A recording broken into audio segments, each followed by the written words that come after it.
নমস্কার, আপনারা দেখছেন সময় কলকাতায়। খেলা হবে নিয়ে রয়েছি আপনাদের সঙ্গে আমি প্রবীর। বিশ্বকাপে ম্যাচ নিয়ন্ত্রণের দায়িত্ব কাদের হাতে থাকবে তার তালিকা প্রকাশ করে দিল আইসিসি। আম্পায়ার ও ম্যাচ রেফারিদের মধ্যে রয়েছে 4 ভারতীয় নাম। অন্যদিকে বিশ্বকাপে বাংলাদেশ না থাকলেও 2 জন বাংলাদেশি আম্পায়ার কিন্তু থাকবেন ম্যাচ পরিচালনার জন্য।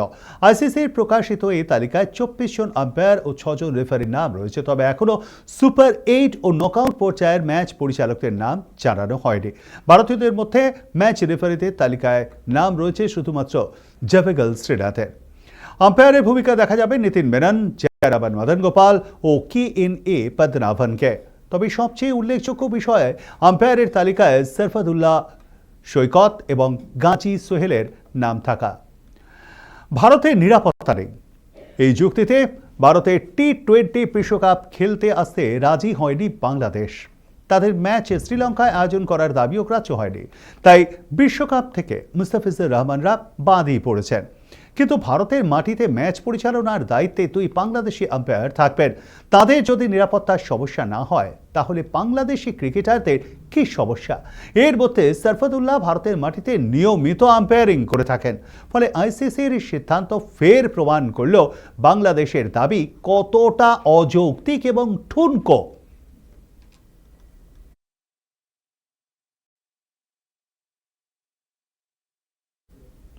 T20 বিশ্বকাপ থেকে আইসিসির কাছে কার্যত ঘাড় ধাক্কা খেয়েছে বাংলাদেশ। এরপর ভাইজানের জন্য বুঁদ হয়ে গোটা বিশ্বকাপটা বয়কটের হুমকি দেয় পাকিস্তান। পরে অবশ্য শোনা যাচ্ছে কেবলমাত্র ভারতের বিরুদ্ধে নামবেন না সলমান আঘারা।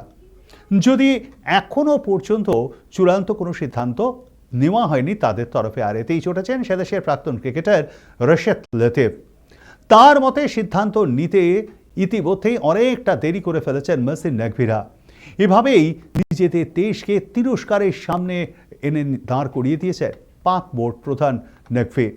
গত সোমবার পাক প্রধানমন্ত্রী শাহবাজ শরীফের সঙ্গে বৈঠকে বসেছিলেন পাক বোর্ড প্রধান নকভি। বৈঠক শেষে তিনি এক্স হ্যান্ডেলে জানান, অত্যন্ত ইতিবাচক কথাবার্তা হয়েছে। সব কিছু বিবেচনা করেই সমস্যা সমাধানের পথ খোঁজার নির্দেশ দেওয়া হয়েছে। শাহিন আফ্রিদিরা আদৌ আসন্ন T20 বিশ্বকাপ খেলবে কিনা তা এখনও পর্যন্ত জানা যায়নি। ধীরে চলো নীতিতেই এগোচ্ছে পাকিস্তান। এই পরিস্থিতিতে পাকিস্তানের প্রাক্তন ক্রিকেটার রশিদ লতিফ সুর চড়িয়েছেন নকভির বিরুদ্ধে। লতিফ মনে করেন এই মুহূর্তে বিশ্বকাপ থেকে পাকিস্তানের পক্ষে নাম প্রত্যাহার করা সম্ভব নয়। লোহা গরম থাকতে থাকতে সিদ্ধান্ত নিতে হতো। গত সপ্তাহে আইসিসির বৈঠকের পরেই নিজেদের সিদ্ধান্ত জানানো উচিত ছিল পাকিস্তানের। বাংলাদেশকে সমর্থন করেছি আমরা, ওদের পাশেও থেকেছি, কিন্তু সেই পর্ব শেষ হয়ে গিয়েছে। তাই এখন আমরা বয়কট করলে তার তেমন কোনো প্রভাব পড়বে না। তার কথায় যদি পাকিস্তান সরকার বলে আমরা ভারতের বিরুদ্ধে খেলব না, আইসিসি সেটা মেনে নিতে বাধ্য। কিন্তু ওরা যদি সেটা না মানে তখনই আসল সমস্যার সূত্রপাত। পাকিস্তানের প্রাক্তন উইকেট কিপারকে এরপরেই প্রশ্ন করা হয়, ফাইনালে যদি 2 চিরপ্রতিদ্বন্দ্বী দল মুখোমুখি হয় তাহলে কি পাকিস্তানের খেলা উচিত? রশিদের জবাব, আমাদের খেলা উচিত নয়। প্রতিবাদ স্বরূপ এমন সিদ্ধান্তই নিতে হবে। আইসিসি ইতিমধ্যেই হুঁশিয়ারি দিয়ে রেখেছে, বিশ্বকাপ না খেললে বার্ষিক চুক্তির টাকা পিসিবি পাবে না।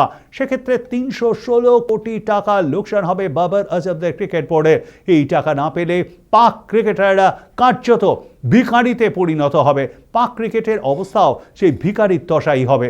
সেই কারণেই বিশ্বকাপ বয়কটের মতন চরম সিদ্ধান্ত নিয়ে নিজেদের পায়ে কুড়ুল হয়তো বা মারবে না পাকিস্তান। তাই ধরে নেওয়া যায় ভারতের বিরুদ্ধে নামবে পাক দল। তাছাড়াও বিভিন্ন সংবাদ মাধ্যম সূত্রে জানা গিয়েছে পাকিস্তান ইতিমধ্যেই কলম্বোর বিমানের টিকিটও নাকি ফেলেছে। 2রা ফেব্রুয়ারি তাদের কলম্বো পৌঁছে যাওয়ার কথা। এই অবস্থায় পিসিবি প্রধানকে কটাক্ষ করলেন প্রাক্তন পাক তারকা রশিদ লতিফ।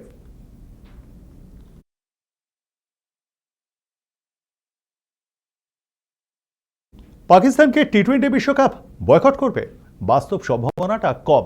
তবে পাক বোর্ড তর্জন গর্জন জারি রেখে দিয়েছে। আইসিসি চাপের কাছে শেষ পর্যন্ত পাকিস্তান মাথা নোয়াবে বলে মনে করা হচ্ছে। আর যদি পাকিস্তান বিশ্বকাপ বয়কটই করে তাহলে তৈরি 2টি দল। ক্রিকেট বিশ্বে লিলিপুট হলেও আইসল্যান্ড আর উগান্ডা কিন্তু সোশ্যাল মিডিয়ায় দিব্যি পাকিস্তানকে নিয়ে হাসি বশকরা করেই চলেছে। T20 বিশ্বকাপ নিয়ে অন্তহীন নাটক চালিয়ে যাচ্ছে পাকিস্তান। বাংলাদেশের বদলে সুযোগ পেয়েছে স্কটল্যান্ড। পাকিস্তানও বিশ্বকাপ বয়কটের হুমকি দিচ্ছিল, যদিও পিসিবি চেয়ারম্যান মহসিন নকভিকে নিয়ে সেদেশেই সমালোচনা শুরু হয়ে যায়। এই সুযোগ ছাড়তে নারাজ আইসল্যান্ড উগান্ডাও। তারা লিখেছে, প্রিয় আইসিসি, পাকিস্তান সরে গেলে আমরা বিশ্বকাপে খেলতে পারবো না, এত কম সময়ে দল আমরা গুছিয়ে উঠতে পারবো না। আমরা স্কটল্যান্ডের মতো নই যে স্পন্সর ছাড়াই খেলতে চলে যাব। আমাদের ক্রিকেটাররা কাজকর্ম ছেড়ে অর্ধেক দুনিয়া উড়ে গরমের মধ্যে খেলতে যেতে পারবে না। আমাদের অধিনায়ক পেশাদার একজন কেক প্রস্তুতকারক, তাকে তো ওভেনটা সামাল দিতে হবে। আমাদের আর এক প্লেয়ার, তাকে জাহাজ চালাতে হয়। এটাই অপেশাদার খেলোয়াড়দের একটা বাস্তব সমস্যা। জানেন, আমরা যেতে পারবো না বলে হয়তো উগান্ডার কপালটা ফিরবে, এমনকি উগান্ডার হলুদ জার্সি নিয়েও কটাক্ষ করা হয়। এর জবাবে আবার উগান্ডা ক্রিকেট বোর্ডের তরফ থেকে লেখা হয়, যদি জায়গা ফাঁকা হয় তাহলে উগান্ডা ব্যাগ গুছিয়ে তৈরি, আমাদের পাসপোর্ট উষ্ণ আছে, আইস নয়। আমাদের কেউ কেক বানানো ছেড়ে যাবে না বা জাহাজ ঘুরিয়ে ফিরবে ওরা, গরম হোক বা চাপ, আমরা জার্সি পরে তৈরি সব সময়।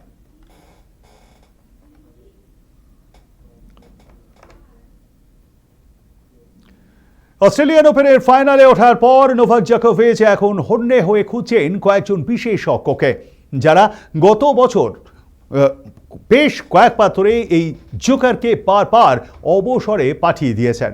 শনিবার 5 সেটের লড়াইয়ে জেরিক সিনারকে হারিয়ে ফাইনালে উঠেছেন জোকোভ। তাকে নিয়ে যে অবসরের গুঞ্জন চলছে, ম্যাচের পর তার কড়া জবাব দিয়েছেন বয়সী অবসরের চর্চা তার একাগ্রতাকে আরো বাড়িয়ে দিয়েছে। এখন রেকর্ড 25তম গ্র্যান্ড স্ল্যাম জয় থেকে তিনি মাত্র এক ধাপ দূরে। মেলবোর্নে 5 ঘন্টা 30 মিনিটের লড়াইয়ের পর জিতেছেন জোকোভিচ। গতবারের চ্যাম্পিয়ন এবং বিশ্ব র্যাঙ্কিংয়ের 2 নম্বরে থাকা সিনারকে 3-6, 6-3, 4-6, 4-6 ও 6-4 গেমে হারিয়ে সাংবাদিক সম্মেলনে তিনি নিজের ফিটনেস এবং ভবিষ্যৎ নিয়ে ওঠা নানা প্রশ্নের উত্তর দেন। জোকো বলেন, আমি নিজের ওপর কখনো বিশ্বাস হারাইনি। অনেকেই আমাকে নিয়ে সন্দেহ প্রকাশ করেন। আমি দেখছি ইদানিং হঠাৎ করে অনেক বিশেষজ্ঞ তৈরি হয়েছেন, যারা গত কয়েক বছর ধরে আমাকে বারবার অবসরে পাঠাতে চেয়েছেন। তাদের সকলকে ধন্যবাদ জানাতে চাই আজকে, কারণ তারাই আমার শক্তি জুগিয়েছেন। তাদের যাতে আমি ভুল প্রমাণ করতে পারি, তারাই আমাকে সেই অনুপ্রেরণা দিয়েছেন বারবার। সত্যি কথা বলতে কি, আমার কাছে এটা অবাক হওয়ার মতন কোনো বিষয় নয়। ফাইনালে ওঠার রাস্তা মোটেও মসৃণ ছিল না বলে মেনে নিয়েছেন জোকোভিচ। আগের রাউন্ডে ইতালির আর এক খেলোয়াড় লরেঞ্জো মুসত্তি চোটের কারণে তিনি কিছুটা সুবিধা পেলেও সিনারের বিপক্ষে এই জয়টি তাঁর যোগ্যতার প্রমাণ বলে মনে করেন স্বয়ং জোকার। সিনারের কাছে টানা হারের পর এই ম্যাচের প্রস্তুতি এবং মানসিক স্বচ্ছতা অত্যন্ত গুরুত্বপূর্ণ ছিল বলেও জানান জোকোভিচ। এই ম্যাচের আগে টানা 5 বার জোকোভিচকে হারিয়েছিলেন সিনার, আর এতে ধারণা একটা তৈরি হয়ে গিয়েছিল টেনিসের রাজ্যপাট এখন আর সিনার বা কার্লোস আলকারাজের মতো তরুণ প্রজন্মের হাতেই চলে গিয়েছে। জোকোভিচের এই জয় সেই ধারণাকে আপাতত ভুল বলেই প্রমাণ করল। কাল রবিবার কোনো না কোনোভাবে ইতিহাস দেখতে চলেছে মেলবোর্ন। জোকার সবাইকে ছাপিয়ে পৌঁছে যাবে 25তম গ্র্যান্ড স্ল্যামের ঐতিহাসিক মাইলস্টোনে, নয়তো কার্লোস আলকারাজ জিতে নেবেন প্রথম ক্যারিয়ার গ্র্যান্ড স্ল্যাম। যৌবনের স্পর্ধা যদি আলকারাজের ভান্ডারে থেকে থাকে, তাহলে 39 বছর বয়সী জোকারের থেকে থাকবে এক আকাশ অভিজ্ঞতা। কি হবে ফাইনালে, সময় বলবে, সময়ের কথা।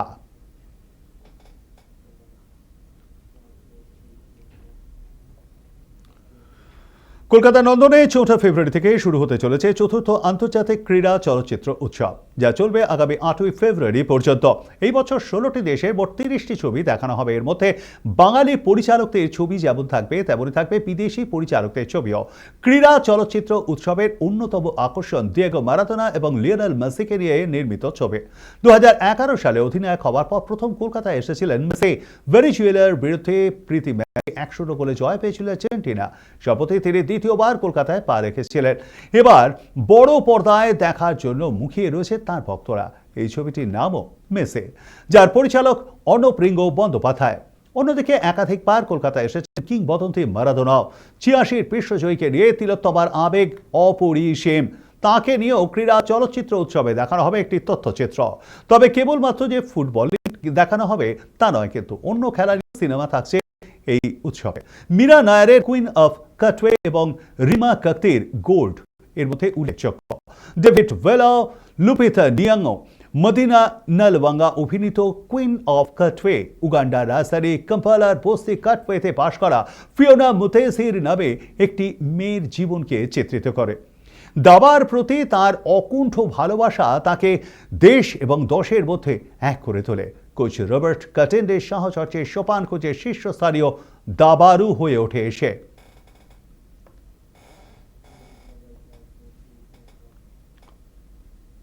এখন এ পর্যন্তই। দেখতে থাকুন সময় কলকাতা। সময় বলবে সময়ের কথা। নমস্কার।